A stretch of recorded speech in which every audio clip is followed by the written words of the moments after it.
Le début de 2022 a été marqué par l'explosion du volcan Unga Tonga, un volcan situé dans l'océan Pacifique. L'éruption a généré pas moins de 117 tsunamis détectés dans 26 pays. Parce que leur trajectoire était prévisible, on a pu alerter les populations côtières. Mais certains tsunamis ont déjoué les prévisions. Ils ont été détectés là où on ne les attendait pas. Île Tonga, Pacifique Sud, 15 janvier 2022. Le centre d'alerte au tsunami est sur le qui-vive.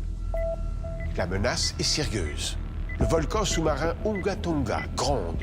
Il est en éruption depuis déjà 3 semaines. À 17h20, heure locale, une spectaculaire explosion survient. À ce moment, personne ne le sait, mais c'est l'une des plus importantes des 150 dernières années. Elle libère 500 fois l'énergie de la bombe atomique d'Hiroshima. Une alerte au tsunami est lancée. Des vagues de 15 mètres anéantissent To et Nuku, des îlots situés à 65 km à l'est du volcan. Plus tard, l'eau inondera les côtes des États-Unis jusqu'au Chili. Idem au Japon. Cette situation est plutôt rare, car l'activité volcanique ne génère que 5% des tsunamis. Des détonations sont entendues jusqu'en Alaska, à 9000 km du volcan. L'éruption dure moins de 10 minutes, ce qui n'est pas assez long pour que la quantité de matière éjectée n'influence le climat. Malgré cela, des panaches composés de vapeur, de gaz et de cendres volcaniques s'élèvent à 40 km d'altitude. L'archipel qui abrite l'Unga Tonga se situe dans une zone où se rencontrent des plaques tectoniques. L'activité sismique et volcanique y est intense. En surface, on ne voit que le sommet du volcan, mais sous l'eau, il fait 20 km de diamètre. Il s'élève à 1800 mètres au-dessus du fond marin. La cheminée du volcan, d'où sort la lave, se trouve à moins de 200 mètres de la surface de l'eau. Ce détail n'est pas anodin, car il a contribué à la force de l'explosion.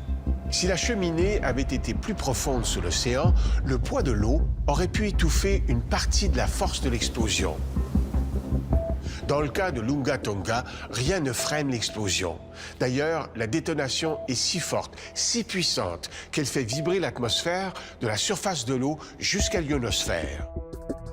Des dizaines d'ondes apparaissent rapidement, comme lorsqu'un caillou rebondit sur un étang. Jamais les scientifiques n'avaient vu des ondes aussi étendues, aussi fortes.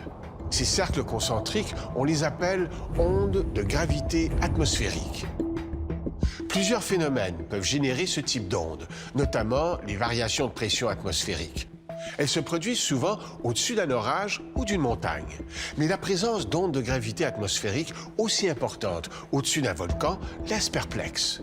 Même si les experts ne comprennent pas parfaitement ce qui s'est produit, ils émettent cette hypothèse. Le volcan explose. D'énormes quantités d'air et de gaz chaud sont expulsées vers le haut. En altitude, l'atmosphère est froide et stable.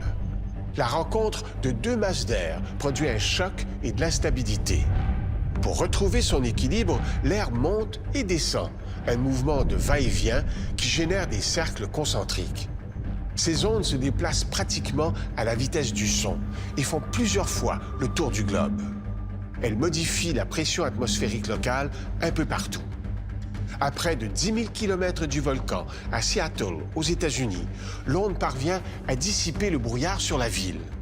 On observe sans surprise des vagues d'environ 1,2 m qui déferlent dans le Pacifique, mais aussi dans l'Atlantique, notamment dans la mer des Caraïbes.